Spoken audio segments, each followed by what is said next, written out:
Hi everyone, welcome to my mini vlog. This is Roberto Kaliwa, and today we're diving into the historical foundations of Philippine education and how they continue to shape our present system. Education is one of the most powerful tools for progress. But have you ever wondered how our past, especially the colonial periods, has influenced the way we learn today? So in this vlog, we'll answer two critical questions.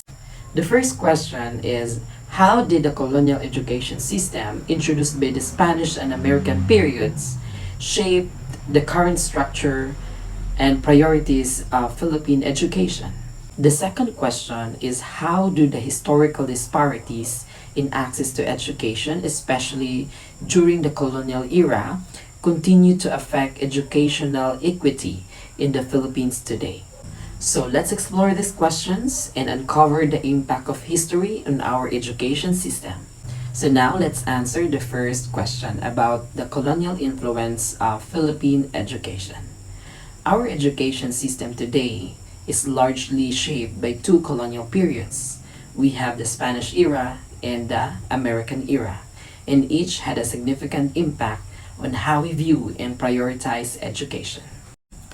So during the Spanish colonization, education was controlled by the religious groups, primarily the friars. And the focus was on the Catholic teachings, basic literacy, and preparing Filipinos to serve the church and Spanish authorities. However, education was not accessible to everyone. Only the elite and those who could afford it can receive a formal schooling. So one lasting effect. So our emphasis was on the religion and values, moral values in education, which is still evident today in Catholic schools and even in the integration of values education in our curriculum. So now let's proceed to the American influence. When the Americans arrived, they introduced a more structured and widespread public education system. So they introduced the Department of Public Instruction, which is now became a DepEd, built schools across the country, and promoted English as the primary language of instruction, a practice that we still see today.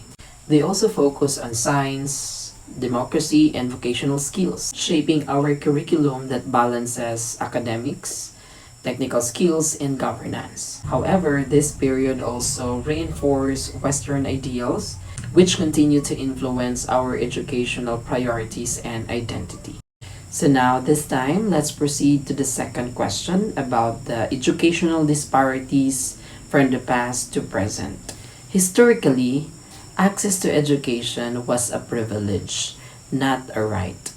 But during the Spanish period, education was limited only to a wealthy and elite, leaving many Filipinos uneducated. The Americans expanded education, but disparities still existed, particularly in rural areas. So fast forward to today, and we still face challenges in educational equity.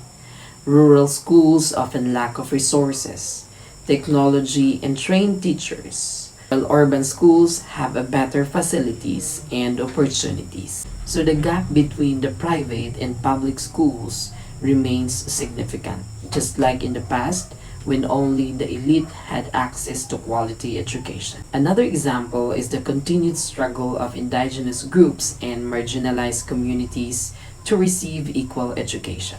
So just as the Sabanan, Aitas, and other indigenous groups had a limited access to education before, they still face barriers due to lack of schools, poverty, and language differences. So what can we learn from this?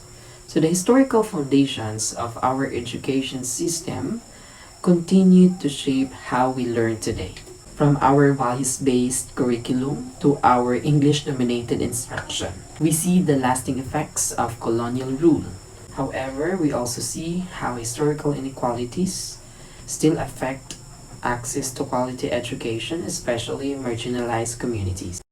History is not just about the past. It shapes our present and future. As students, teachers, and citizens, we have the power to advocate for a better education system that is fair, inclusive, and of course, progressive. So let's continue to value and improve our education system because an educated nation is an empowered nation. Thank you for watching our video. I hope you learned something out of our discussion. Again, I am Roberto Caliwa. Have a nice day.